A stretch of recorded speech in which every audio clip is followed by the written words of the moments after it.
کہ اللہ مسبب الاسباب ہے، وہ اسباب کا پابند نہیں ہے، وہ اسباب کا محتاج نہیں ہے، اسباب اس کے محتاج ہے۔ اگر یہ یقین ہے تو اللہ پر ایمان ہے، یہ نہیں ہے تو تمہارا ایمان اسباب پر ہے، وسائل پر ہے، ذرائع پر ہے، مادیات پر ہے، اللہ پر نہیں۔ اس وقت کہاں راستہ تھا؟ کوئی راستہ تھا؟ سمندر ہے اور ادھر سے لشکر آ گیا ہے۔ کلا ان معی ربی سیہدین۔ اب دیکھیے ایمان کہہ دینا آسان ہے، ہوا معکم اینما کنتم، جہاں کہیں بھی تم ہوتے ہو اللہ تمہارے ساتھ ہوتا ہے، لیکن اس کا یقین قائم ہو جائے تو زمین و آسمان کا فرق واقع ہو جائے۔ یہی بات ہوئی حضور کے ساتھ۔ غار ہے، چھپے ہوئے ہیں محمد الرسول اللہ اور آپ کے وہ یار غار ابو بکر صدیق رضی اللہ تعالی عنہ۔ اقبال نے حضرت ابو بکر کی شان میں چند اشعار کہے صرف، لیکن واقعہ یہ ہے کہ بھاری بھاری نظموں پر اور قصیدوں پر بھاری ہے، طویل ترین نظمیں اور قصیدے ہوں ان پر بھاری ہے۔ ہمتیں ابو بکر کی ہمت جو ہے، کشت ملت را جو ابر، جیسے بارش سے کھیتی اپجتی ہے، ابو بکر کی ہمت اور عزیمت اس امت کو اسی طرح سینچنے والی ہے۔ ثانیے اسلام و غار و بدر و قبر، وہ دوسرے تھے اسلام میں، دوسرے پہلے کون تھے؟ انا اول المومنین، حضور فرماتے سب سے پہلا ایمان لانے والا میں، دوسرے ابو بکر۔ ویسے ہمارے ہاں یہ چلتا ہے اختلاف، حضرت علی پہلے ہیں کہ حضرت ابو بکر پہلے ہیں، لیکن اس میں بڑی خوبصورت تطبیق قائم کی ہے علماء نے اور بہت صحیح ہے۔ چار کے بارے میں فیصلہ ہی مت کرو کہ کون پہلے ہے، ان کی ایک عجیب تقسیم کر دی ہے۔ آزاد مردوں میں، بالغ مردوں میں سب سے پہلے ابو بکر، بچوں میں سب سے پہلے علی، خواتین میں سب سے پہلے خدیجہ، اور غلاموں میں سب سے پہلے زید ابن حارثہ۔ بڑی پیاری تقسیم ہے، یہ چاروں ہی پہلے ہیں، ہر ایک کے لیے اولیت ہے۔ اور واقعہ یہ ہے کہ اگر زمانی اعتبار سے تعین ہوگا تو پہلے خدیجۃ الکبریٰ آئیں گی رضی اللہ تعالی عنہ، کسی اور سے بات کرنے کی نوبت بعد میں آ سکتی ہے، پہلے تو اہلیہ محترمہ سے بات ہوئی، آتے ہی پہلی وحی ہوئی ہے، ابھی تبلیغ کا حکم نہیں تھا۔ کس کو بتایا واقعہ؟ ابھی اپنی نبوت کی تبلیغ کا تو حکم ہی نہیں آیا۔ واقعہ کس کا ہے؟ وہ خدیجہ کا ہے۔ جب کہا ہے کہ خشیت علی نفسی، مجھے اپنی جان کا اندیشہ ہے، تو کیا جواب دیا خدیجہ نے رضی اللہ تعالی عنہا؟ وہ صدیقۃ الکبریٰ ہے۔ صدیقات جو ہیں خواتین، ان میں چوٹی پر خدیجۃ الکبریٰ ہے رضی اللہ تعالی عنہا، اور صدیق جو مرد ہیں ان میں صدیق اکبر ہے ابو بکر صدیق رضی اللہ تعالی عنہ، لیکن صدیقات میں چوٹی پر۔ جب حضور نے فرمایا خشیت علی نفسی، کیا فرمایا؟ کیا عرض کیا؟ کیسے تسلی دی؟ نہیں نہیں، اللہ آپ کو ضائع نہیں کرے گا، آپ غریبوں کے ہمدرد ہیں، آپ مساکین کے تکالیف رفع کرنے والے ہیں، آپ بیواؤں کی سرپرستی کرتے ہیں، آپ مسافروں کی خدمت کرتے ہیں، اللہ آپ کو ضائع نہیں کرے گا۔ یہ یقین ہے اس خاتون کے اندر۔ خیر وہ ایک علیحدہ بات ہو جائے گی۔ میرے دل پر حضرت خدیجہ رضی اللہ تعالیٰ عنہ کی شخصیت کا بڑا گہرا نقش ہے، جو وہ کوئی اور ہی وقت اور موقع ہوا تو بیان ہوگا۔ بہرحال اقبال نے ایک مصرے میں جو چار اولیتیں جمع کر دی ہیں، ہمتیں کشت امت را چو ابر، ثانی اسلام و غار و بدر و قبر۔ اسلام میں حضور کے بعد پہلے کون؟ ابو بکر۔ غار میں حضور کے ساتھ کون؟ ابو بکر۔ بدر کی رات اللہ کا رسول سربسجود، وہ جھاڑ، وہ گھاس پھوس کی جو جھوپڑی بنائی گئی تھی، اور وہاں تلوار ننگی لے کر پہرا دینے والا کون؟ ابو بکر۔ اور اس حجرہ عائشہ میں محمد کے بعد سب سے پہلے دفن ہونے والا کون؟ ابو بکر رضی اللہ تعالی عنہ صلی اللہ علیہ وسلم۔ وہ جو معاملہ میں سنا رہا تھا غار ثور کا، حضرت ابو بکر بھی حضور کے خیال سے لرز گئے ہیں. آپ کو یاد ہوگا کہ جا کر پہلے تمام جتنے سوراخ تھے انہیں بند کیا ہے. ایک سوراخ رہ گیا تھا جس کو بند کرنے کے لیے کوئی کپڑا نہیں تھا. وہاں اپنی ایڑی رکھی ہے.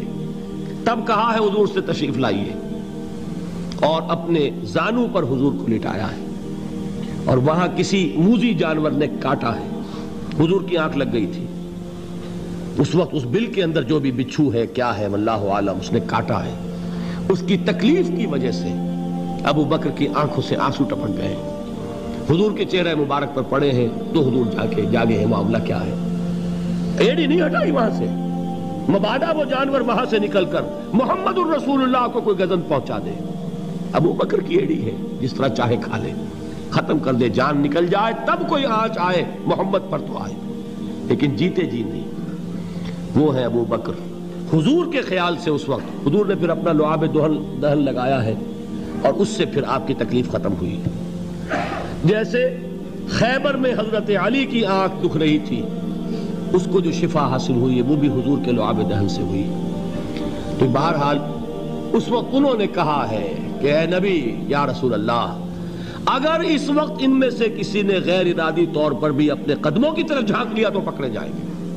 کیا جواب تھا اللہ کے رسول کا؟ لا تحزن ان اللہ معنا, اللہ ہمارے ساتھ ہے, کیوں گھبراتے ہو ابو بکر. یہ ہے ایمان باللہ, میرا مالک اللہ, میرا رازق اللہ, میرا محافظ اللہ, میرا مددگار اللہ, میرا پشت پناہ اللہ, میرا دوست اللہ.